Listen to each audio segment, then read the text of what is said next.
Betty, when you learn where I'm from, well, you may not understand, but I hope it will not make any difference between us, because I don't care where you're from. I don't understand all this, but somehow I feel that I've always known you. Hey everyone, Matt here. Why am I wearing this stuff? Because I want to tell you a cool fact about my family. My mom's great uncle is Max Palmer, the second tallest wrestler in history, and supposedly the 1952 tallest man in the world. On top of wrestling, he also starred in a handful of movies from 1952 to 1974, including the influential color film Invaders from Mars. In fact, I think that's him right there. And how appropriate, because today, we're looking at Scooby-Doo and the Alien Invaders. I don't want to brag, but I probably grew up during one of the best times, if not the best time, for Scooby-Doo movies. For those unaware, to put it simply, Scooby-Doo was considered a dead property for most of the 90s, until it was resurrected by the 1998 direct-to-video movie, Scooby-Doo on Zombie Island.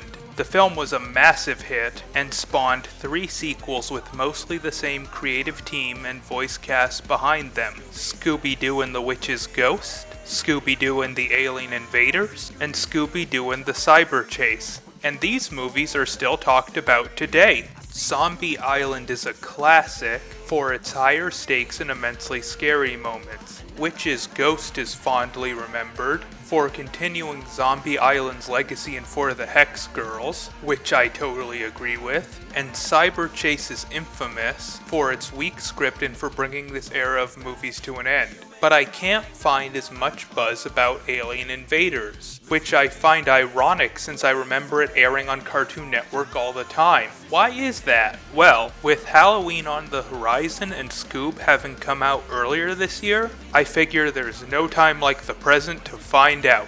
It looks like we've got a mystery on our hands. Let's investigate as we head through Scooby-Doo and the Alien Invaders. So our movie opens with some sort of object flying through our solar system until it lands in the American Southwest. The movie then transitions to Shaggy driving the mystery machine, with Fred, Daphne, and Velma sleeping together in the back. Now I know how that sounds, but don't worry.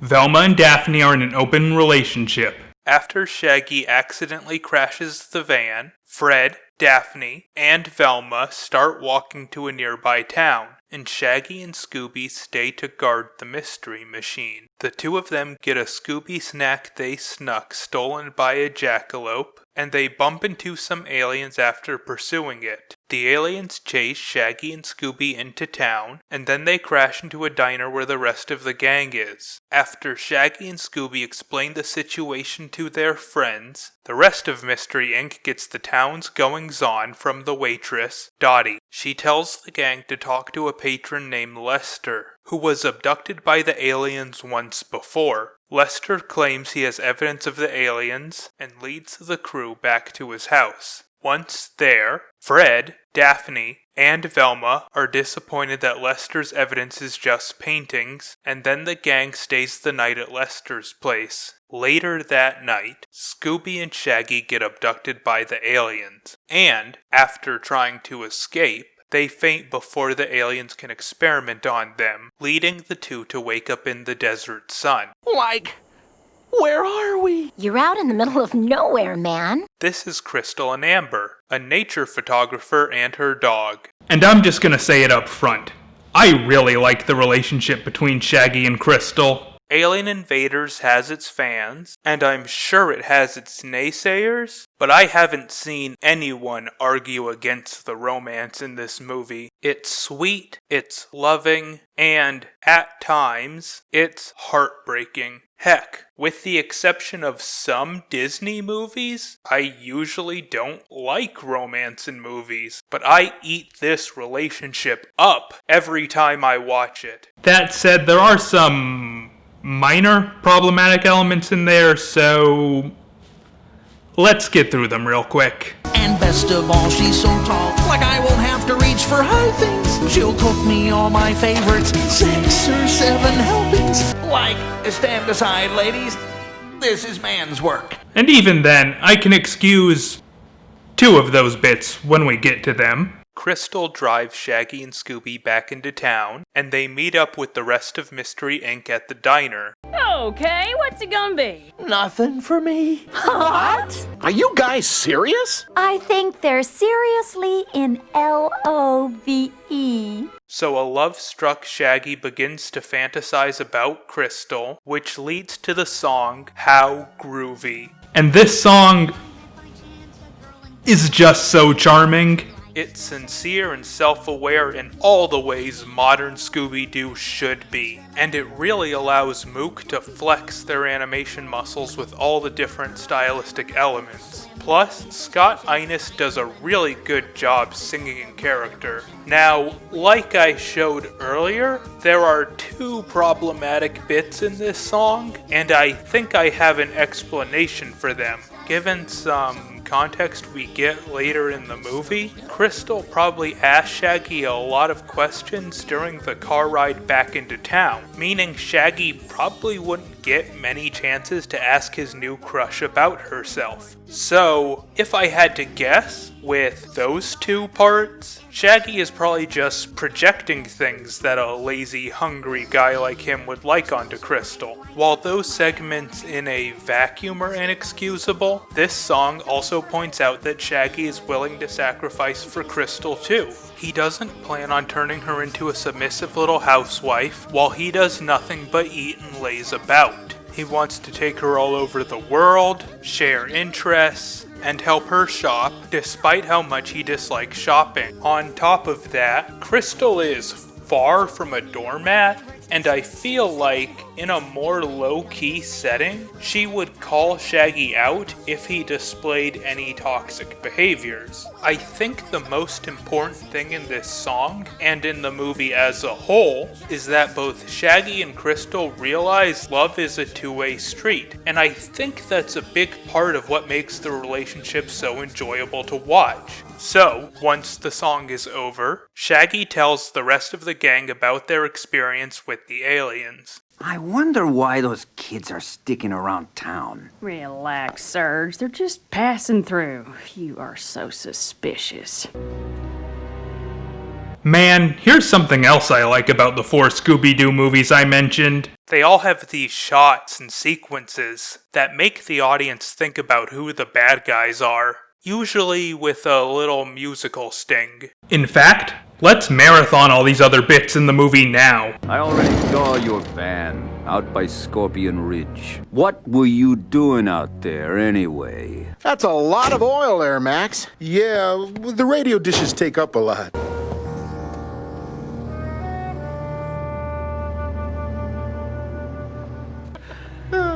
So, what brings you to town? Looks like they're headed for Scorpion Ridge. You'd better call it in. Right.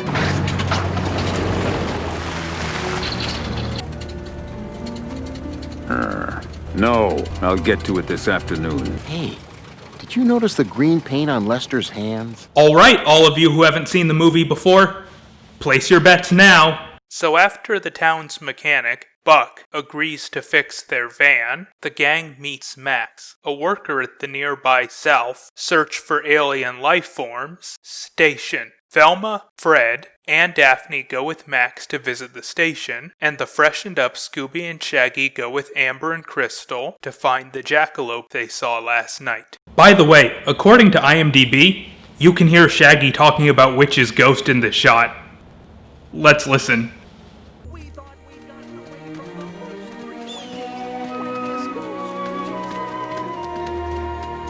I heard Witch's ghost as they panned away. What about you guys? This is about where Scoob and I first saw the big jackalope. Oh, now it's the big jackalope?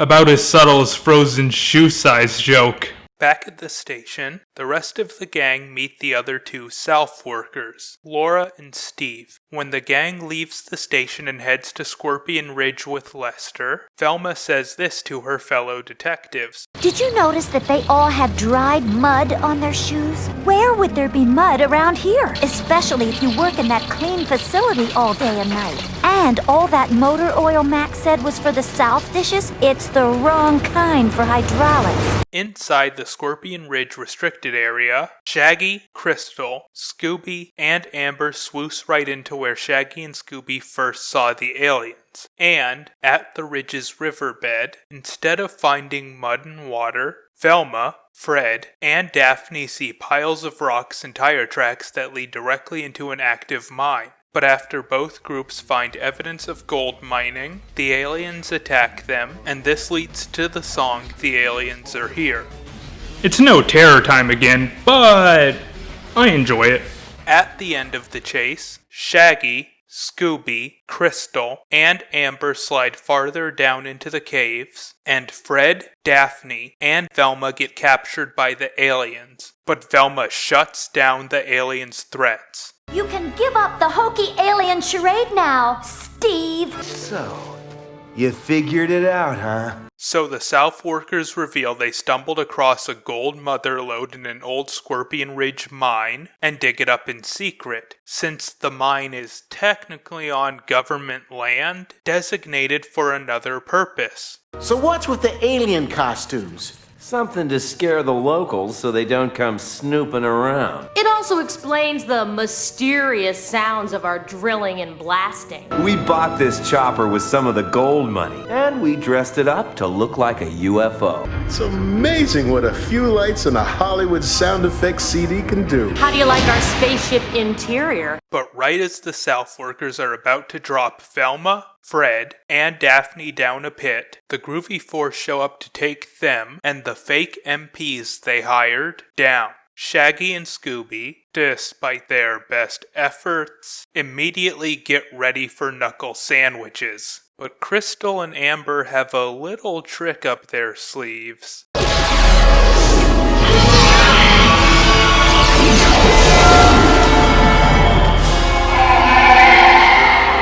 And everyone loses their minds at seeing real aliens. Hey, Uncle, if we captured those aliens, it would be worth more than all this gold! I think you're right. After tying up Max and the MPs, Crystal and Amber look like they're done for when Steve attacks them with a killdozer, but Shaggy and Scooby recognize the women they love, even in alien form, and fight Steve off. The gang then makes short work of the rest of the villains, and Crystal and Amber change back into human form. Crystal and Amber, who can now talk, explain they were sent to Earth by their government to investigate South signals, after their world honed in on Earth's TV signals about 30 years ago. But Crystal and Amber's government comes back to get them, and... I'm not gonna lie. This scene gets me every time. Oh, you really are a groovy guy, Shaggy. I just wish that, well, you know. I'm looking for someone too, but they say long-distance relationships never work out.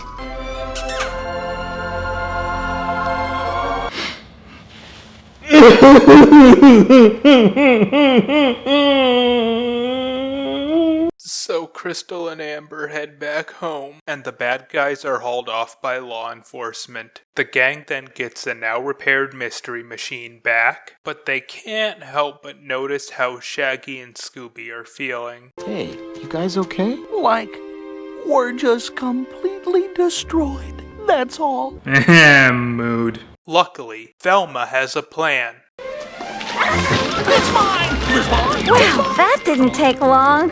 And given your hair and glasses, they didn't take long with you either. The stars shine over the mystery machine as it drives into the sunrise, and our movie draws to a close. So that was Scooby-Doo and the Alien Invaders, and...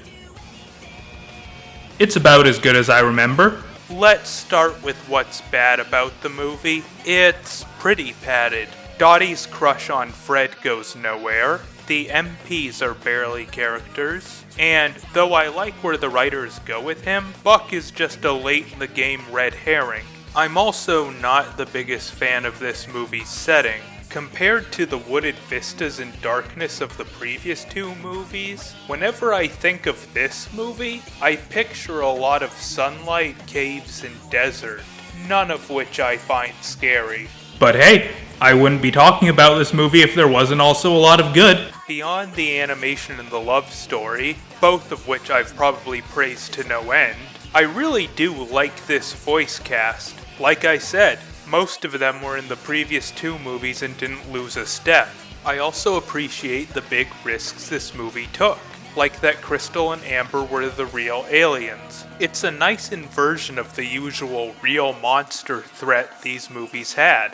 Another big risk is having a science fiction-based supernatural element, rather than a magical one like in the previous movies. Also, Fred is really funny in this movie. I don't know if Frank Welker was riffing during recordings, or if these jokes were in the script, but they crack me up every time. Dig that, Scoob! A talking dog! Imagine that.